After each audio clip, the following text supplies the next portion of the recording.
길이 막혔다고 뜻이 막힌 것이 아니다라는 제목으로요, 하늘 말씀 함께 증거하겠습니다. 우리 많은 사람이 이제 신앙생활을 시작할 때 마음속에 또 이런 기대가 있습니다. 예수 믿으면 문제가 잘 빨리 해결될 것 같고, 기도하면 막힌 일이 바로 열릴 것 같고, 또 하나님의 말씀대로 또 하나님의 뜻대로 살면 그래도 인생이 조금 더 순조롭게 풀릴 것이라는 기대감이 있습니다. 물론 하나님 살아계시고요, 우리 기도에 다 응답하세요.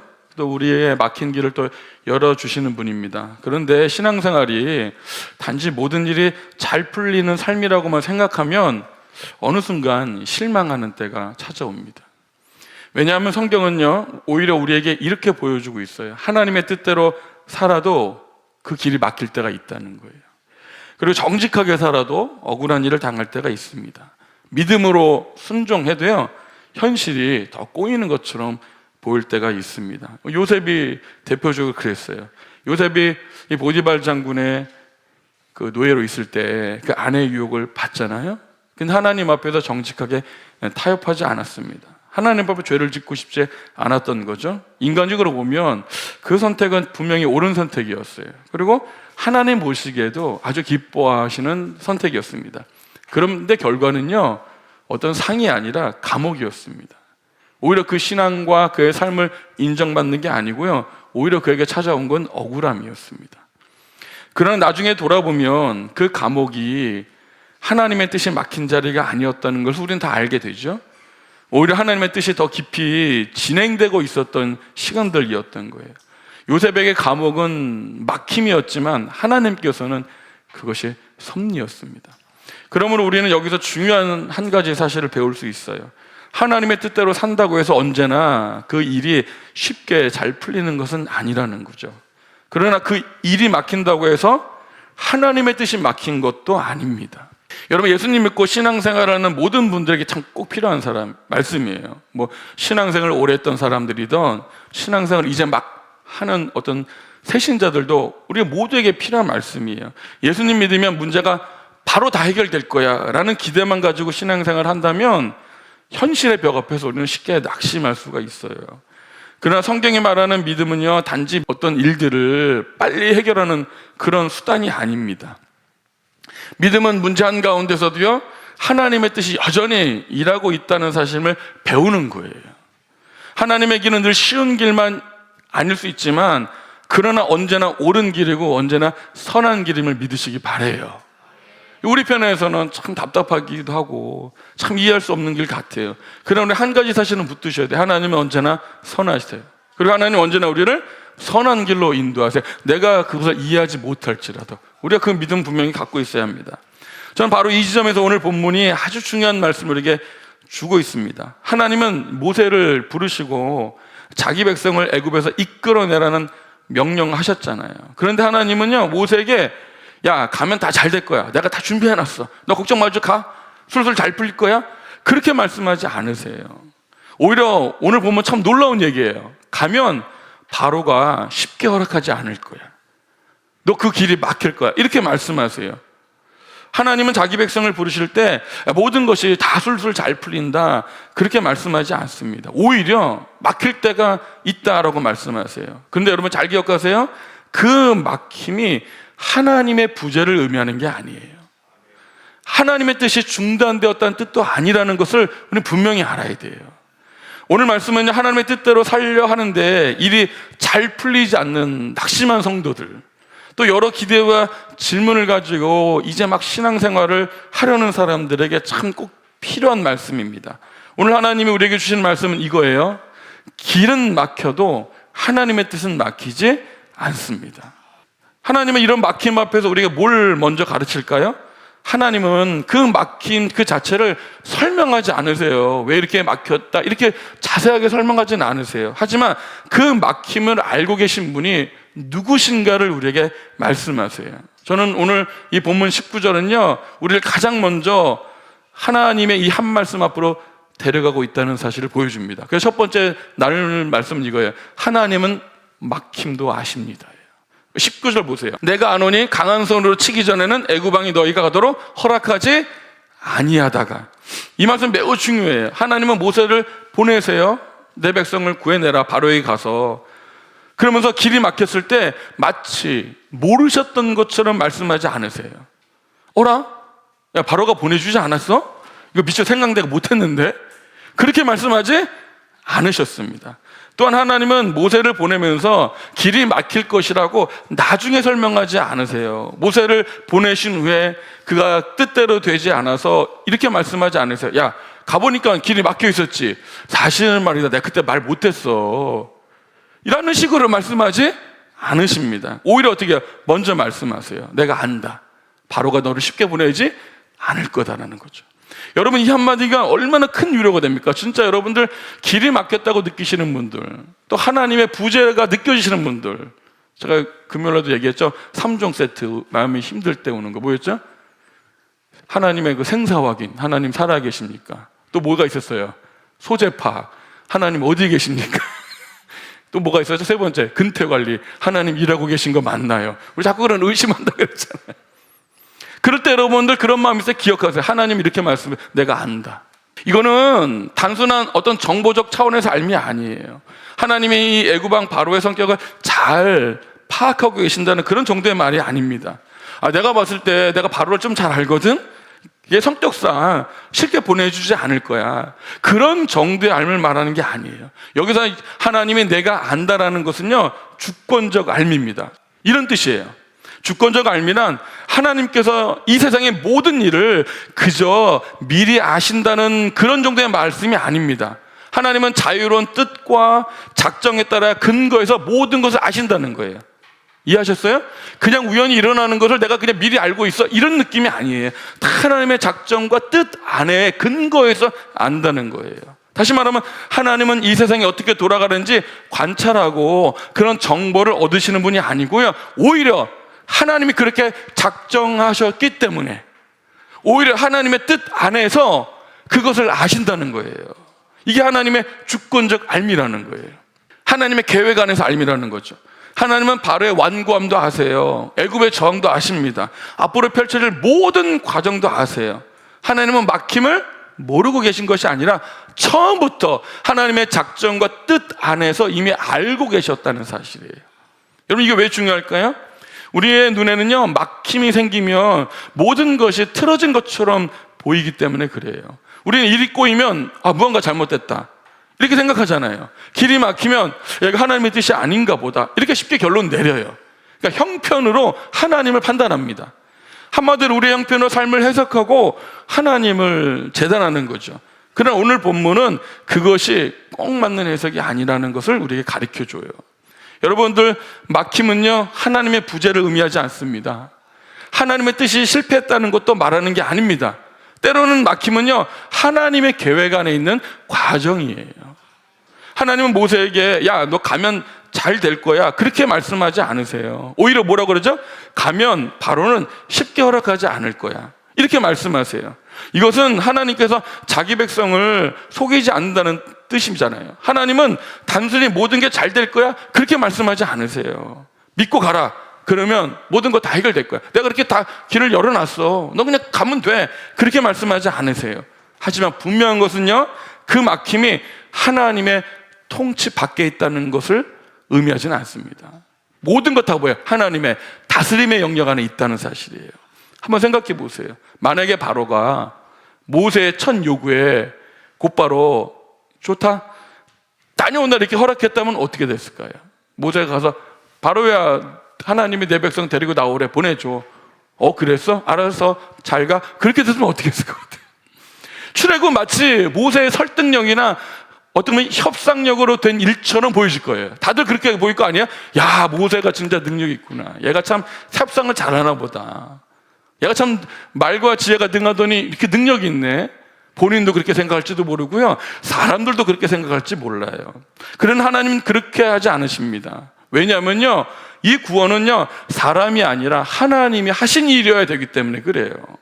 그래서 하나님은 때로는 막힘을 허락하세요. 아니, 더 정확히 말씀하면 막힘까지도 하나님의 구원의 계획 안에 두십니다. 이 점에서 우리가 요셉을 다시 한번 생각해 볼 수 있습니다. 여러분, 요셉은요, 하나님 앞에서 정직하게 살았잖아요. 이 보디발 안에 유혹을 뿌리쳤습니다. 뭐 아무도 보지 않아요. CCTV도 없어요. 한번 눈 딱 감고 타협하면 오히려 인생이 편할 수 있습니다. 그러나 요셉은 분명히 이야기했죠. 내가 하나님 앞에서 어떻게 범죄할 수 있으리요. 하나님 모시기 옳은 선택한 거 맞지요? 잘했습니다. 그런데 결과가 무엇이었죠? 상을 받거나 하나님의 모상을 받는 게 아니고 감옥이었습니다. 오히려 그의 믿음의 정직한 행동이 인정을 받는 게 아니고요, 억울함이 있습니다. 여러분, 그렇다면 이 요셉이 간 감옥은 하나님의 뜻이 무너진 자리였을까요? 아닙니다. 오히려 하나님의 뜻이 더 깊이 어떻게 해요? 진행되고 있던 자리에, 우리는 결과를 아니까 그렇게 볼 수가 있잖아요. 요셉은 감옥에서 버려진 것처럼 보여요. 하지만 하나님은 바로 그 자리에서 어떻게 해요? 총리의 길로 준비하고 계셨던 것입니다. 요셉에게는 막힘이었죠. 하지만 하나님께서는 어떻게 해요? 그 준비였다는 거예요. 요셉에게는요, 억울함일 수 있습니다. 하지만 하나님께서는요, 그것이 섭리였다는 거예요. 그러므로 여러분 잘 생각해 보세요. 형편이 형통이 아닙니다. 하나님과 함께 하심이 형통입니다. 우리는 형통은 삶에 문제가 없는 거라고 생각해요. 삶이 모든 게 잘 되는 걸 형통이라고 생각해. 아니에요. 성경 그렇게 말하잖아요. 성경은 형통을 이렇게 말해요. 하나님의 뜻이 이루어지는 것이 형통입니다. 이걸 꼭 믿으셔야 돼요. 모세의 경우도 마찬가지입니다. 이 애굽왕 바로의 완고함은요, 하나님의 뜻을 방해하는 전혀 예상하지 못했던 그런 방해물이 아니에요. 하나님은 어떻게 이미 다 알고 계셔요. 그리고 그 알고 계신 그 막힘 속에서 어떻게 자기의 뜻을 정확하게 이루어 가십니다. 그러니까 여러분들 내 길에 맡겼을 때 오늘 위로를 위해서 붙들어야 될 말씀이 이거예요. 하나님은 다 아신다. 아멘?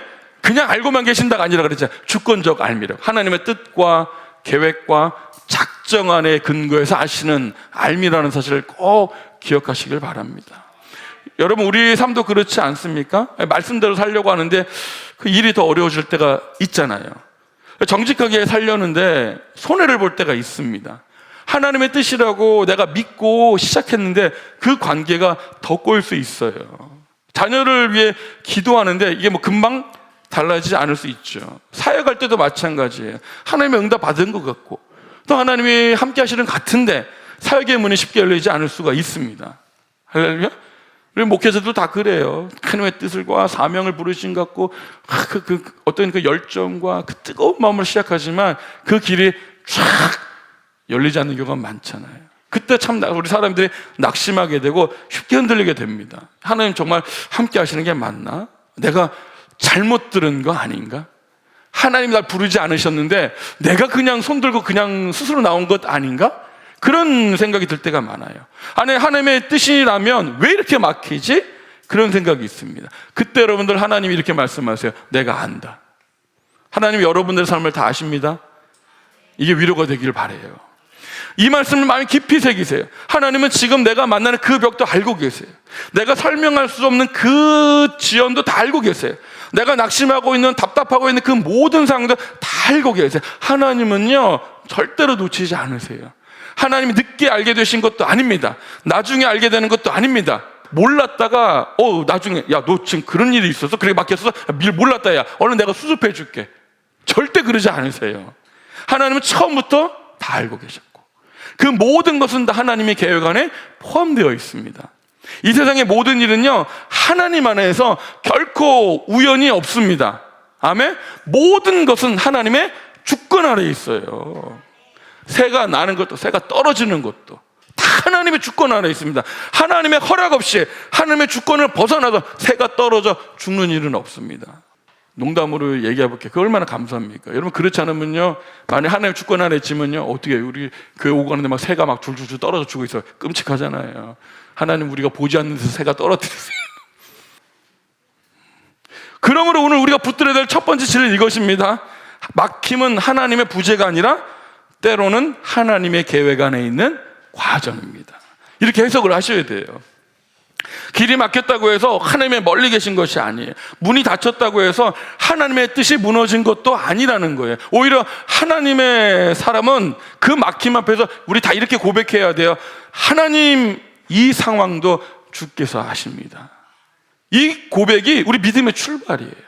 하나님은 모세에게 먼저 우리 그 고백들을 가르쳐 주시는 거예요. 바로 그 다음에 하나님은 막힘을 알고만 계신 분이 아니라 그 막힌 길에서도요 친히 일하시는 분이라는 사실을 보여줘요. 그래서 우리가 두 번째 단계는 이것입니다. 하나님은 막힌 길에서 또 일하십니다.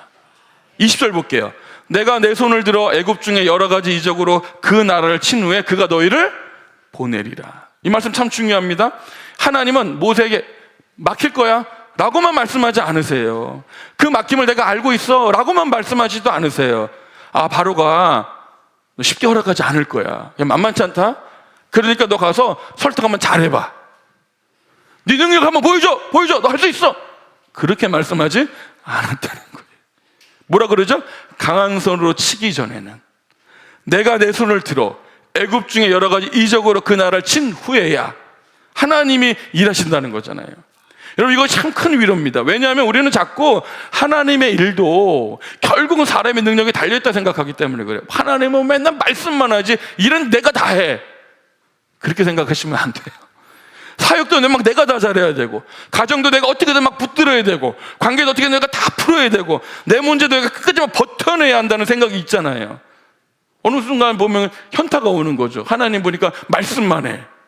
하는 건 다 누가 해요? 내가 다 해. 이런 느낌이 들 때가 있어요, 없어요? 그런데 하나님은 오늘 분명히 모세에게 말씀하십니다. 모세야, 이 일은 네 입으로 되는 것이 아니야. 이 일은 내 손으로 되는 거야. 이렇게 말씀하세요. 여러분, 이것이 구원의 원리입니다. 구원은 언제나 사람이 능동적으로 성취하는 게 아니에요. 하나님의 주권적인 개입으로 이루어진다는 사실을 꼭 기억하십시오. 하나님의 백성이 애굽에서 나오는 것도 다 뭐예요? 하나님의 손입니다. 죄인이 죄에서 건진받는 것도 스스로 구원받는 게 아니고 하나님의 손에 의해서 구원받는 거잖아요. 굳은 마음이 깨어지고 죽은 영혼이 살아나고 닫힌 문이 열리는 것도 다 하나님의 손입니다. 하나님은 뭐라고 말씀하세요? 여러 가지 이적으로 그 나라를 치겠다고 말씀하세요. 여러분, 이것은 훗날 나중에 살펴보겠지만 이 애굽에 내려진 10가지 재앙을 말하는 거잖아요. 그 재앙들은요 단순히 애굽을 괴롭히는 사건이 아니에요. 그것은 애굽의 우상들을, 신들을 무너뜨리는 거예요. 바로의 거짓 권세를 깨뜨리는 것입니다. 그 과정에서 누가 참 하나님이신가를 온 세상 앞에 드러내는 하나님의 심판 사건이에요. 즉, 하나님은 막힌 현실 속에서 하나님의 존재, 하나님의 능력을 드러내십니다. 여기서 우리가 꼭 기억해야 할 것이 있습니다. 하나님은 언제나 사람의 길이 그 막힌 자리에서요 자기의 손을 분명히 드러내실 때가 있어요. 그게 중요해요. 만약 바로가 너무 쉽게 허락했다고 생각해 보세요. 그럼 사람들은 이렇게 생각할지도 몰라요. 모세가 말을 참 잘했나 보다. 모세가 진짜 능력이 있네. 그게 맞네. 이 상황이 우연히 그렇게 맞아 떨어진 거야. 그렇게 생각할 수 있잖아요. 그러나 하나님은 결코 그렇게 하지 않으세요. 오히려 길을 더 단단하게 막히게 두심으로 인해서요 나중에 그 길이 열렸을 때 누구도 사람을 자랑하지 못하게 하십니다. 그게 중요해요. 여리고성 무너뜨릴 때 보세요. 하루에 한 바퀴 돌고 두 바퀴 돌고 마지막 7번째 1바퀴 돌잖아요. 그렇게 무너졌잖아요. 누구도 사람이 무너뜨렸다고 생각할 수 없을 만큼 하나님은 그렇게 일하시는 거예요. 그때는 모세도 자랑할 수가 없어요. 장로들도 자랑할 수가 없습니다. 이스라엘도 자랑할 수가 없어요. 오직 그래서 이렇게밖에 말할 수가 없게 만드시는 거죠. 여호와께서 하셨다. 성도 여러분, 우리 삶에도 이런 일이 있습니다. 왜 하나님이 이 문제를 빨리 풀어주시지 않는지 답답할 때가 있어요. 왜 이게 믿고 내가 믿음대로 했는데 왜 변화가 나타나지 않는지, 내가 옳은 길을 선택했는데 왜 문이 닫히는지 도저히 이해되지 않을 때가 있습니다. 설명되지 않는 삶이 너무나 많죠. 그런데 그 막힘이 언제나 하나님의 침묵을 뜻하는 것은 아니라는 사실을 꼭 기억하십시오. 어떤 때는요 그 막힘 속에서 하나님은 더 깊이 일하고 계십니다. 하나님의 침묵은요 하나님의 부재가 아니에요. 더 깊은 하나님의 섭리가 진행되고 있다는 증거예요. 보이지 않는 자리에서 사람을 다루고 계시고, 겉으로는 잠잠해 보여도 하나님은 어떻게 역사를 정확하게 움직이고 계십니다. 하나님은요 바깥의 상황만이 아니라 내 안의 마음도 만지고 계세요. 할렐루야. 하나님은요 우리 모든 것 다 아시죠. 그럼 왜 기도하게 하셨을까요? 그냥 기도 안 하고 하나님이 이렇게 다 들어주시면 안 되시나요? 아니면 하나님 우리 모르니까 내가 네 형편 모르니까 한번 기도 좀 해봐라, 너 그런 형편이 있었구나. 알았다. 내가 응답해 줄게. 그렇게 할까요?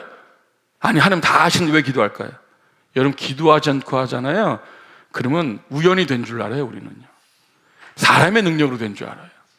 기도한 사람은 하나님의 능력으로 된 줄로 믿습니다. 여러분, 그래서 기도하셔야 돼요. 오늘 이 원리를 꼭 기억하십시오.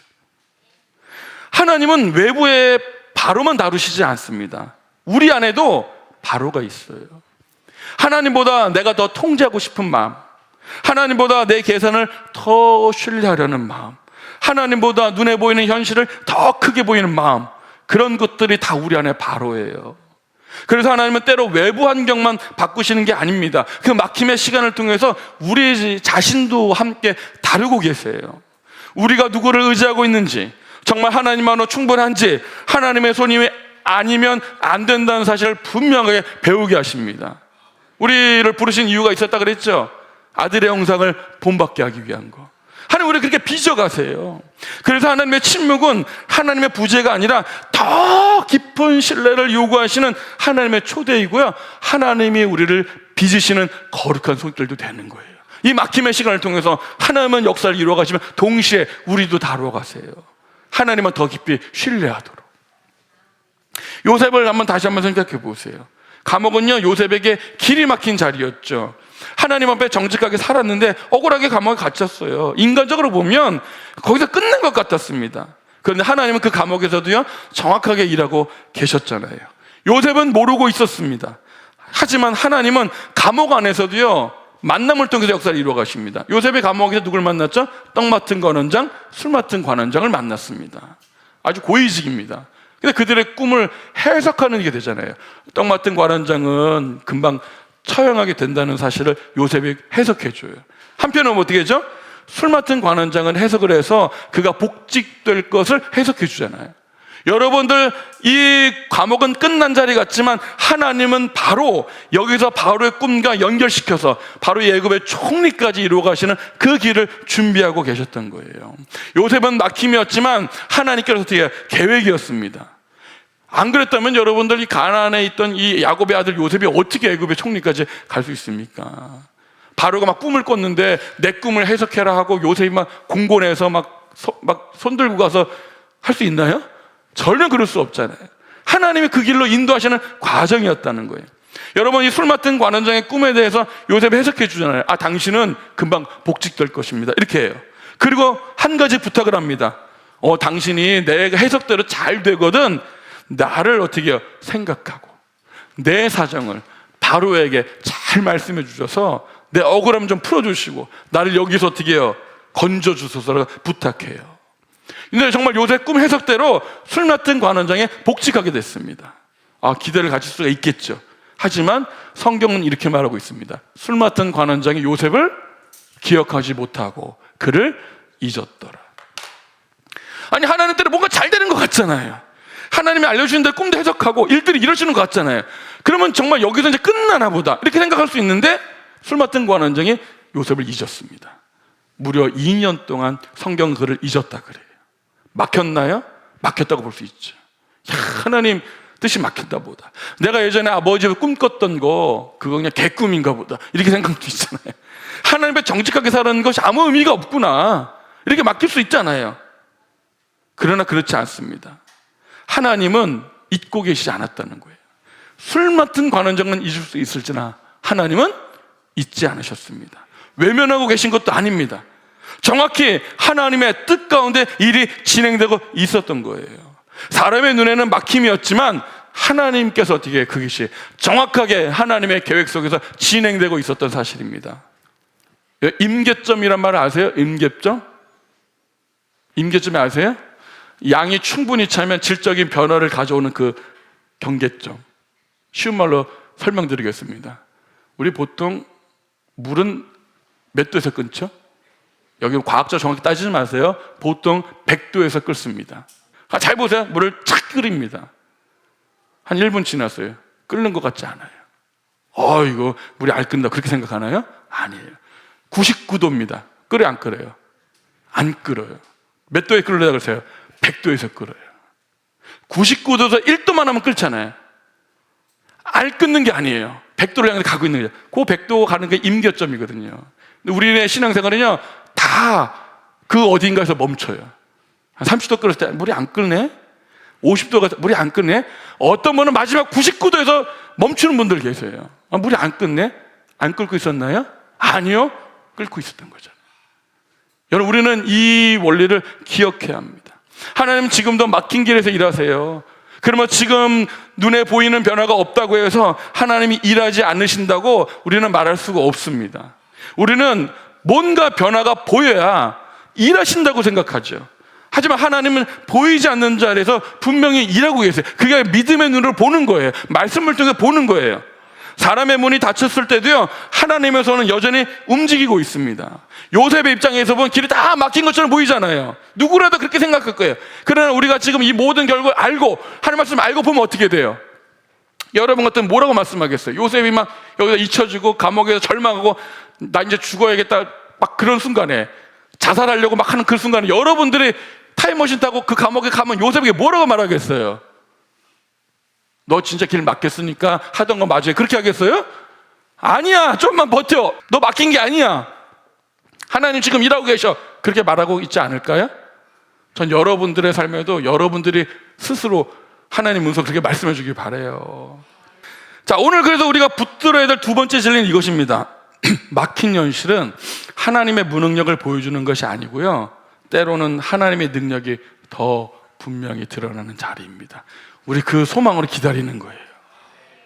다윗도 기름 부음 받은 뒤에 곧장 왕이 되지 않았잖아요.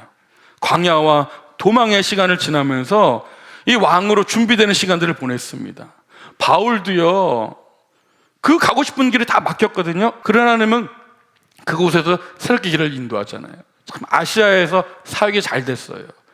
막 교회 수가 늘어나고요, 믿음도 막 굳건해지고요, 믿는 사람들이 막 늘어난 거예요. 사역이 너무 잘 된 거예요, 아시아에서. 그러니까 하나님이 이 아시아에 뜻이 있나 보다, 이렇게 생각할 수 있잖아요. 근데 하나님이 성경에 분명히 말해요. 성령께서 아시아에서 하시는 사역을 막았어요. 다 막힌 거예요, 길이. 그리고 하나님 환상을 통해서 어디로 인도하죠?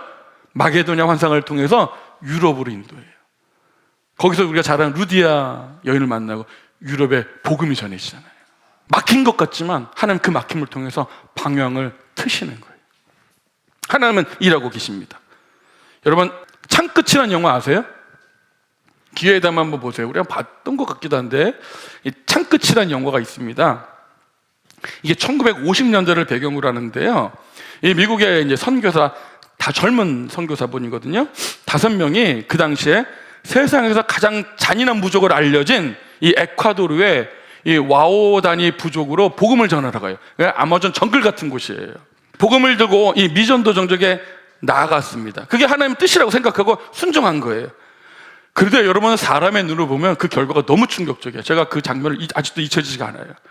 도착하자마자 복음도 전하기 전에 그 부족민들이요, 창에 찔려 죽어요. 5명이. 5명 모두가 현장에서 목숨을 잃습니다. 당시 그 선교사들이 총을 들고 있었거든요. 근데 총을 쏘지 않아요. 그냥 죽어요. 그러면서 이런 대사가 있습니다. 그들은 천국에 갈 준비가 되어 있지 않지만 우리는 되어 있다. 그러면서 순교를 당합니다. 총을 쏘지 않고. 여러분, 인간적으로 보면 이렇게 말할 수밖에 없어요. 야, 하나님의 뜻대로 갔는데 왜 이런 일이 일어나?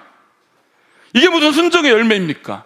이거 완전히 막힌 것 아니야? 이렇게 생각할 수 있잖아요. 근데 하나님은 그 사건으로 끝내지 않으세요. 선교사들의 부인과 가족들이 얼마나 충격이었겠습니까? 그런데 그들이요, 다시 복음 들고 그 부족으로 들어가요. 아내들이. 그리고 그들을 사랑과 용서를 통해서요, 그 부족민들의 변화가 일어납니다. 결국 그 부족 전체가 다 예수를 믿게 돼요. 영화 이야기가 아니고 실화예요. 선교사의 죽음은 헛된 비극이 아닙니다. 한 종족을 구원하시려는 하나님의 거대한 이 구원의 계획, 그 섭리 안에서 이루어진 거잖아요. 이게 결과적으로 이렇게 말할 수는 없어요. 야, 뭐 결국 다 잘 된 거 아니야? 그렇게 쉽게 말할 수 없죠. 왜? 그들 죽었고 가족을 잃었잖아요. 그 고통이고 슬픔이에요. 아주 매우 안타까운 일이잖아요. 하지만 사람의 눈에는 다 이해할 수 없는 막힘입니다. 하지만 하나님은 그 사건을 헛되게 버리지 않으셨습니다. 하나만 더 이야기해 보겠습니다. 우리나라 이야기예요. 토마스 선교사 아십니까? 우리나라 이제 한국 최초의 개신교 선교사예요. 1863년에 이 토마스 선교사가요, 중국 선교사로 파송받아 중국에 가요. 상하이에 도착합니다. 그런데 그때 아내가 임신 중이었거든요. 근데 그 아내가 유산한 뒤에 금방 또 세상을 떠나요. 너무나 이제 상실감이 크겠죠. 그렇게 말할 수 없는 고통 가운데 2년 동안 그 상실감 속에서 지내다가 어느 날 이제 코리아, 이 조선에 복음을 전하러 가겠다는 마음이 있었던 거예요. 그때 그의 나이가 26살입니다. 젊죠. 근데 그때 당시 조선 분위기 어땠냐면 거의 조선에선 예수를 전하다가 참수당하는 일이 있었습니다. 여러분 같으면 가겠어요? 쉽지가 않죠. 그래서 1866년 미국 상선, 잘하는 것처럼 우리가 제너럴 셔먼호를 타고 대동강으로 입항하게 돼요. 그때 우리 조선은요, 쇄국 정책이 있었습니다. 그래갖고 무력 충돌이 발생하고요, 그 배가 불타버려요. 그래서 이 토마스 선교사가 성경책 가져갔던 한문 성경책 막 던지고요, 이 강물에 뛰어내립니다. 그리고 이제 무트로 올라왔을 때 사람들에게 막 성경책 던졌잖아요. 그때 포졸 박춘권이라는 사람이 있어요. 그 사람이 자기를 죽이려 하는 순간에 성경책을 건네요. 그 성경책을 어떻게 했습니까? 거부합니다. 그때 예수 믿으면 위험한, 이게 불온서적, 위험서적이거든요. 받으면 거절해요. 그때 이 토마스 선교가 그 자리에서 기도하고 그 박춘권이라는 사람의 목베임을 당해서 순교를 당합니다. 어떠세요? 겉으로 보면 막힌 것 같죠. 실패한 것 같아요. 근데 여러분, 그때 당시는 종이가 귀했던 시절이라 박영식이라는 사람이 있어요. 그 사람이 우연히 이 성경책을 건네받게 되고요, 종이가 너무 귀하니까 그냥 버리기는 아까운 거예요. 그래서 자신의 집에 벽지로 사용합니다. 벽에다 척척척 붙인 거예요. 그래서 이제 어느 날 누워서 보니까 글자가 있으니까 읽게 되잖아요, 사람들은요. 읽어보니까 거기에 막 이런 말들이 막 써 있는 거예요. 회개하라, 막 천국이 가까이 왔느라, 이런 말들이 읽는데 뭔가 그 말씀들의 마음을 두드리기 시작해요. 그리고 그가 그 성경책을 벽지로 돼 있는 성경 읽다가 회심하고 기독교인이 됩니다. 그리고 그 집이, 잘 들으세요, 평양에 있죠. 그 초기에 예배에 처소가 됐는데요, 그것이 바로 평양 최초의 교회가 돼요. 널다리꼴 교회예요. 들어보셨어요? 그게 평양 최초 교회가 됩니다. 그리고 이 널다리 교회가 어떻게 발전하냐면, 우리 잘 아는 거 1907년도에 평양 대부흥운동이 있죠.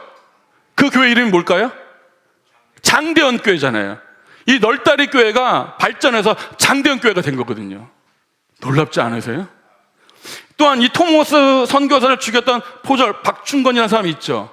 이 널다리길 교회가 맨날 종소리, 옛날에 교회가 종을 땡 쳤잖아요. 그 종소리 들을 때마다 마음이 그렇게 괴로웠대요. 그래서 결국 그도 성경을 읽고 장로가 돼서요, 이 평양 부흥운동에 열심히 했다는 거예요. 여러분, 이 토마스 선교가 겉으로 보면 막혀 있어 보이잖아요. 복음 전하러 왔다가 전하지도 못하고 성경책 몇 권 던지고 순교당했잖아요. 막힌 것 같아요. 하나님 뜻이 아닌 것처럼 보이잖아요. 실패처럼 보이잖아요. 아닙니다. 하나님은 그 가운데서요, 길을 내시고요, 한국의 복음의 씨앗으로 삼고 자라게 하셨던 거 아닙니다. 그래서 여러분들, 오늘날 우리가 예수 믿고 이 자리에 있는 거예요. 사람의 눈에는 실패였지만 하나님께는 그게 끝이 아니었습니다. 사람의 눈에는 막힘이었지만 하나님께는 더 깊은 구원의 시작이었습니다. 우리는 그 막힘을 온전히 이해는 못해요. 하지만 우리는 분명한 사실이 있습니다. 하나님은 그 막힘을 통해서 하나님의 구원 계획을 정확하게 이루어 가십니다. 물론 그 과정이 아프고 슬픈 일이지만 왜 그렇게 하셨는지 우리는 다 이해 못해요. 하지만 확실한 건 하나님께 막힘은 막힘이 아니에요. 하나님의 뜻을 정확하게 이루어 가십니다. 여러분, 길이 막혀도요, 하나님의 손은 결코 멈추지 않습니다. 사람의 길이 막혀도요, 하나님의 뜻은 계속 움직입니다. 그러므로 저는 지금 우리에게 필요한 믿음은 이건 것 같아요. 왜 아직 안 열리지? 왜 이렇게 막혔지? 기도했는데 왜 이렇게 막힌 거야? 나 신앙생활 열심히 해도 왜 이렇게 막힌 거야? 나 정직하게 해서 왜 이렇게 막힌 거야? 그게 아니에요. 그 조급한 마음 속에서 잠시 멈춰서서 이렇게 생각해 보세요. 하나님은 이 막힌 길에서도 일하고 계신다. 그 믿음이 오늘 필요한 거예요. 하나님은 막힘을 알고 계시는 분이 아니라 그 막힌 길 가운데서도 친히 내 손을 들어서 일하시는 분입니다. 하나님이 그렇게 일하시는 하나님은요, 자기 백성을 겨우 그저 애굽에서 빠져나오게만 하지 않으세요. 자기 백성을 결국 빈손으로 내보내지 않으십니다. 하나님은 그 막힘을 하시고 그 막힘 속에서 일하실 뿐만 아니라 자기 백성을 어떻게 이끌어내시는지 마지막 세 번째 살펴보려고 해요. 세 번째는 그래서 이거예요. 하나님은 자기 백성을 빈손으로 두지 않으십니다. 21절, 22절 볼게요. 내가 애굽 사람으로 이 백성에게 은혜를 입히게 할지라 너희가 나갈 때 빈손으로 가지 아니하리니 여인들은 모두 그 이웃 사람과 및 자기 집에 거류하는 여인에게 은폐물과 금폐물과 의복을 구하여 너희 자녀를 꾸미라. 너희는 애굽 사람의 물품을 취하리라. 그냥 급히 몰래 도망만 나게 하는 게 아니에요. 은폐물, 금폐물 이런 것들을 취해서 가지고 나오게 하신다는 거죠. 여러분, 이 말씀 참 놀랍습니다. 하나님은 자기 백성을 애굽에서 끌어내시면서 단지 이렇게만 말씀하신 게 아니에요. 야, 그래, 탈출만 하면 잘 됐다. 야, 이제부터는 너희가 알아서 먹고 살아. 이제 탈출한 게 어디냐, 감사하지. 그렇게 말씀하지 않았던 거예요. 뭐라고 말씀하셨어요? 빈손으로 가지 아니하리니. 여러분, 이 말씀은 하나님의 공의를 보여주는 거예요. 이스라엘은 400년 동안 애굽에서 압제당했잖아요. 착취당했습니다. 그들의 노동과 어떤 시간과 젊음과 눈물이 착취당했거든요. 하나님은 단지 야, 너 그 과거 다 잊어버려. 지금 구원받은 것만 감사해. 그렇게 하고 덮지 않으셨습니다. 하나님은 자기 백성의 고난을 기억하시고 그 억울함을요, 결코 가볍게 여기지 않으셨습니다. 하나님은 악이 악으로 끝나게 그냥 두지 않으세요. 자기 백성을 헛되게 두지 않으십니다. 여기 중요한 것이 있습니다. 여러분, 이 은폐물과 금폐물, 의복이 단지 이스라엘의 부자가 되게 하셨다, 그렇게 뜻으로 끝나지 않아요. 출애굽기 후반에 나중에 살펴보겠지만 이 재물이 어디에 쓰입니까? 성막 짓는 재료로 쓰여요. 이때 가지고 나온 금, 은, 이것이 성막 짓는 재료로 쓰이거든요. 하나님은 자기 백성을 빈손으로 내보내지 않는 이유가 단순히 너 그냥 잘 먹고 잘 살아, 그동안 힘들었지, 이제 배불리 일 살아, 그렇게 풍요를 주시려는 게 아니에요. 예배를 위해서 하나님은 그들의 손에 이 재물들을 들고 나가게 하시는 거잖아요. 하나님은 자기 백성을 예배자로 부르실 뿐만 아니라 그 예배에 필요한 것도 친히 준비해 주십니다. 우리는 자꾸 내 것 드린다고 생각해. 아니에요. 하나님 우리 예배자로 삼으실 뿐만 아니라 그 예배로 해서 필요한 것도 하나님이 준비하시는 거죠. 여러분, 이게 매우 중요합니다. 하나님이 주시는 은혜는요, 언제나 하나님의 목적과 연결되어 있어요. 하나님은 자기 백성의 욕망을 그저 최대한 채워주기 위해서 주시는 분이 아닙니다. 하나님의 집을 세우고, 하나님의 예배를 세우고, 하나님의 공동체를 세우기 위해서 채워주시는 분인 줄로 믿습니다. 아멘? 그러므로 여러분, 이 본문을 읽을 때 한번 조심하셔야 돼요. 야, 하나님은 자기 백성을 빈손으로 두지 않으시는구나, 이 말씀을 곧 이렇게 해석하면 안 됩니다. 하나님은 결국 다 부자 되게 해 주시나 보다라는 식으로 읽으면 될까요, 안 될까요? 그렇게 읽으면 본문을 왜곡하는 것이고요, 결국 시험에 들 수밖에 없어요. 왜냐하면 실제 삶에는 성도는 여전히 경제적으로 어려운 삶이 있거든요. 여전히 어려운 현실이 있습니다. 건강의 문제도 있고요, 관계의 문제도 있고요, 평생 해결되지 않는 그런 결핍을 안고 살아갈 수가 있잖아요. 성경이 말하는 건 이것입니다. 하나님은 자기 백성의 인생을 결코 헛되게 두지 않으신다는 얘기예요. 하나님은 자기 백성의 순종과 눈물과 그 기다림을 공허하게 헛된 것으로 끝나게 하지 않으신다는 이야기예요.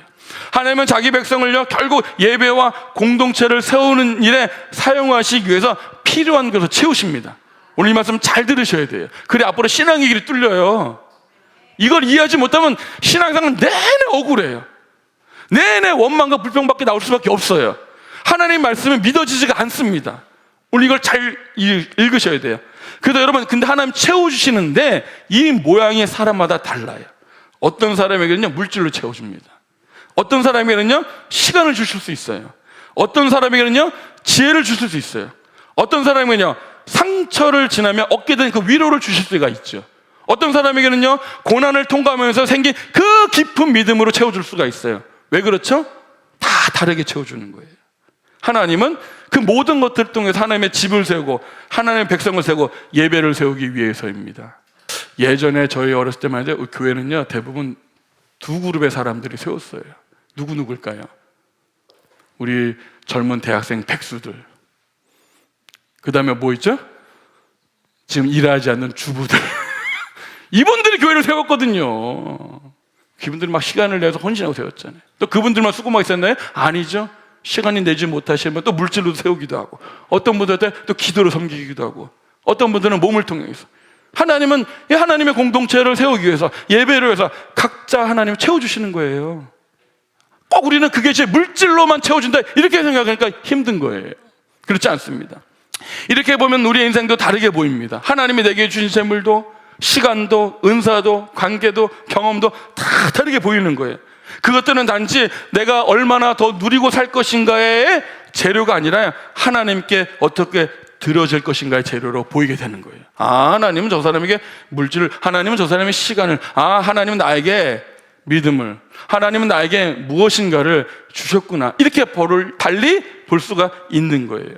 여러분, 이스라엘이 애굽에서 가지고 온 금과 은이 결국 나중에 뭐가 됐다 그랬어요? 성막이 된 것처럼 하나님은 우리 인생 가운데 주신 것들도 결국 하나님의 나라를 위한 재료가 될 수 있다는 거예요. 내 눈물도 재료가 될 수 있고요, 때로는 내 실패도 재료가 될 수 있고요, 때로는 내가 통과한 그 고난도 누군가를 세우는 재료가 될 수가 있습니다. 하나님은 자기 백성을 그저 살려두시는 데서 그치는 것이 아니고요, 예배를 세우는 사람으로 사용하십니다. 아멘? 그래서 교회는 다양한 거예요.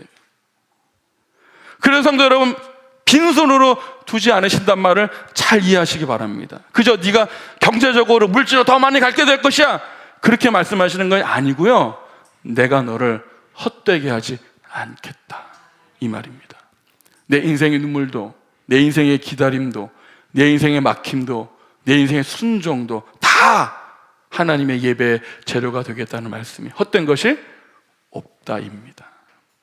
이 점에서 성도는요, 우리 자기 삶을 보는 눈이 달라져야 합니다. 세상은 늘 이렇게 말해요. 얼마나 모았어? 너 얼마나 가졌어? 얼마나 성공했어?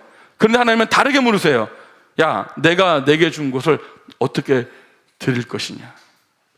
내가 내게 맡긴 것으로 무엇을 세울 것이냐? 내 삶이 결국 누구를 예배하는 자리로 흘러갈 것이냐, 이렇게 묻는 거예요. 너 돈 많이 벌었어? 그거 하나님께 어떻게 세울 거야? 너 시간이 많아? 너 그거 하나님 어떻게 세울 거야? 너 건강이 있어? 너 하나님께 어떻게 사용할 거야? 묻는 거예요. 이것이 바로 바로의 논리와 하나님의 논리가 정확하게 갈라지는 지점이에요. 바로의 논리는요, 더 많이 쌓으라고 말합니다. 그러나 하나님은 어떻게 해요? 더 많이 하나님을 위해 사용하라 그래요. 바로의 논리는요, 더 많이 소유하라고 말해요. 그러나 하나님 뭐예요? 더 깊이 예배하라고 하는 거예요. 오늘 우리가 붙들어야 그래서 세 번째 진리는 이것입니다. 하나님은 자기 백성을 막힘 속에 버려두실 뿐만 아니라 헛되게 두지 않으십니다. 아멘? 이렇게 한번 해석해 보세요. 삶이 고통스럽고 힘들어요. 왜 안 그러겠어요? 저도 막 삶이 만만치가 않습니다. 뭔 쓰나미가 이렇게 한도 끝없이 밀려오는지. 그렇죠? 이거 하나 넘는 것 같으면 더 크게 막 쏟아지고 그렇잖아요. 근데 한번 해석을 바꿔보세요. 이게 막힌 게 아니에요. 하나의 부재가 아닙니다. 이 모든 것들 다 하나님을 위해서 사용하게 되십니다. 아멘? 그 믿음으로 내 삶을 다시 보세요. 요셉도 그러지 않겠어요? 야, 내가 애굽의 종에 팔려갔을 때 막힌 거야, 감옥에 막힌 거야, 그렇게 해석했을까요? 아니요. 요셉 해석이 바뀌어졌잖아요. 당신들은 나를 해하려 했으나 당신들이 나를 이렇게 보낸 것이 아니고 하나님이 먼저 나를 이곳에 보내셨다 그랬잖아요. 왜? 당신들 생명을 구원하기 위해서 나를 먼저 이곳에 보내셨다고 해석하잖아요. 요셉의 인생에 어떤 게 있었을까요? 없었습니다. 그가 아버지의 사랑 밑에 있을 때도, 억울하게 형제들에게 배신당해서 종으로 팔려갔을 때도, 그죠? 또 억울하게 감옥에 갇혔을 때도, 그때도 요셉의 인생에 헛된 게 있었을까요? 아니요. 요셉의 인생에 헛된 것이 없습니다. 다만 우리가 이해할 수 없고 설명되지 않는 삶만 있을 뿐 헛되지는 않습니다. 전 여러분도 그렇게 생각했으면 좋겠어요. 내 삶이 이해할 수 없겠다, 내 삶이 왜 이렇게 펼쳐지는지 설명할 수 없겠다. 맞아요. 한 가지 기억하세요. 하나님 안에서 헛된 삶은 없다. 그래서 여러분, 오늘 하루하루가 중요한 거예요. 소중한 거예요. 오늘 한 번의 예배, 오늘 한 번 삶이 그래서 의미가 있는 거예요. 왜? 내 삶은 하나도 헛된 것이 없게 하나님이 하시기 때문입니다. 그래서 하나님은 결국 자기 백성을 예배의 길에 필요한 것으로 채우시는 거예요. 그 채우심은 욕망의 확대가 아니라 하나님의 나라의 예배를 위한 공급입니다. 그러니까 반드시 우리 물질로만 생각하면 안 돼. 하나님 물질로만 아닙니다. 오늘 이 고통에서 기도하게 하시라. 그 기도를 통해서 누군가에게 우리에게 믿음의 도전을 줄 수 있는 거고요. 누군가 어려움 속에서 믿음 생활을 저렇게 버티는구나, 저렇게 견디는, 저렇게 해석하구나, 또 믿음의 하나님 좋은 영향을 줄 수 있는 거고, 하나님만 헛된 게 없어요. 그래서 지금 우리는 당장 이해하지 못해도요, 분명한 것은 이것입니다. 하나님은 자기 백성의 삶을 빈손으로 끝나게 하지 않으십니다. 우리의 삶도, 순종도, 기다림도, 눈물도 다 하나님의 집을 세우는 재료로 사용하세요. 그래서 오늘도 믿음으로 이렇게 고백하십시오. 하나님은 나를 헛되게 하지 않으십니다. 믿으세요? 주 안에서 수고한 건 하나도 헛됨이 없어요. 하나님은 나를 빈손으로 두지 않으십니다. 하나님은 결국 나의 삶도 예배의 재료로 사용하세요. 하나님은 자기 백성을요, 빈손으로 두지 않으실 뿐만 아니라 결국 아끼지 아니하시고 누구를 보내셨죠? 그의 독생자 아들 예수님을 내어주셨잖아요. 그리고 구원의 모든 것을 채워주셨습니다. 그러므로 여러분, 성도는요, 결핍 때문에 하나님을 의심할 이유가 없습니다. 그리스도를 주신 하나님은요, 자기 백성을 끝내 약속으로 이끄시는 분입니다. 자기 아들을 내어주기가 사랑하신 이가 그 무엇을 주지 않으시겠습니까? 믿으십시오. 하나님은 다 주고 싶어요. 다 하나님 뜻과 계획 안에서. 우리가 그게 이해가 안 될 뿐이잖아요. 그래도 믿으십시오. 하나님은 선하신 분이고 언제나 우리에게 어떻게 해요? 선한 길로 인도하십니다. 그거 믿음으로 버티면 언젠가 우리도 요셉처럼 고백할 날이 있지 않을까요? 당신들은 나를 해하려 했으나, 그건 맞다, 고생한 건 맞다, 하지만 그게 결론이 아니죠. 하나님이 나를 여기까지 인도하셨다. 분명히 그렇게 고백할 날이 있을 거예요. 말씀 결론 맺겠습니다. 오늘 말씀은 세 가지로 이게 분명히 보여줘요. 하나님은 막힘도 아시는 분이십니다. 길이 막혔다고 해서요, 하나님이 놓치신 것이 아닙니다. 하나님 뜻이 멈춘 것도 아닙니다. 막힘은 하나님의 부재가 아니라 하나님의 계획 안에 있는 과정입니다. 여러분, 길이 막혔다고 생각할 때 막혔구나, 뜻이 막혔구나, 이렇게 생각하지 마세요. 하나님 살아계시지 않나 보다, 아니 나를 살아가지 않는구나, 하나님 일하지 않나, 그렇게 생각하지 마십시오. 하나님이 더 깊이 약속으로 이끌고 계시는구나, 믿음의 눈으로 바라보시기 바라요. 두 번째, 하나님은 막힌 길에서도 일하시는 분이십니다. 여러분, 사람의 길이 막힐 때 하나님의 손이 분명히 드러나는 순간이에요. 우리가 보지 못하는 자리에서도 하나님은 어떻게 여전히 일하고 계신다는 사실을 말씀으로, 믿음의 눈으로 바라보세요. 세 번째, 하나님은 자기 백성을 결코 빈손으로 두지 않으시는 분입니다. 아멘. 하나님은 자기 백성이 믿음의 길을 걸어가는 그 모든 과정들, 순종들, 눈물들, 그 기다림들 헛되게 하지 않으세요. 우리는 억울할 수 있어요. 내가 이렇게 했는데 왜 나한테 이렇게 돼? 내가 교회를 이렇게 섬기는데 왜 나한테 이렇게 돼? 내가 한 게 무의미한 건가? 내가 믿음을 살았는데 왜 하나님 나한테 이렇게 하실 수 있지? 그렇게 생각할 수 있어요, 우리 편에서는. 그러나 기억하십시오. 하나님은 그 모든 것들을 헛되게 두지 않으십니다. 그걸 믿으세요. 그게 뭐로 연결돼 우리 정확히 모르지만 그래도 믿으십시오. 하나님 안에서 헛된 것은 없습니다. 결국 우리 모든 삶이 하나님을 예배하는 자로, 예배의 자로, 예배의 공동체로 세워 가십니다. 길은 막혀도 하나님의 뜻은 막히지 않습니다. 막힘 앞에서 여러분들 시험 좀 그만 치시고요, 막힘 속에서 일하시는 하나님을 신뢰하십시오. 반드시 하나님의 약속의 자리로 이끄시는 거예요. 그래서 제가 그랬잖아요. 형편으로 삶을 해석하지 말고 하나님의 약속으로 우리 삶을 해석하라. 막힘이고 삶의 형편으로 결론으로 해석하지 마십시오. 하나님의 뜻은 여전히 진행되고 있다는 그 믿음으로 한번 해석해 보세요. 그러므로 마지막으로 이게 말씀드리고 있습니다. 막힘으로 하나님을 해석하지 말자. 하나님의 약속으로 막힘을 해석하자. 아멘. 찬양하겠습니다.